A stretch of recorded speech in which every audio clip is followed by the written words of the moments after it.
எனக்கென பிறந்தவ ரெக்க கட்டி பறந்தவ இவதான். அழுக்கில குலுக்குல இவளுக்கு இணை சொல்ல எவதான். ஊரையெல்லாம் இவதானே கூவி அழைச்சா. ஆசமாம இவன் தான் பாட்டு படிச்சா. எம்மாடியோ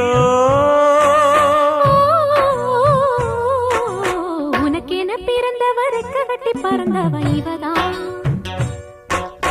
என விட உனக்கு இங்கு மனசுக்கு பிடிச்சவ எவதான்.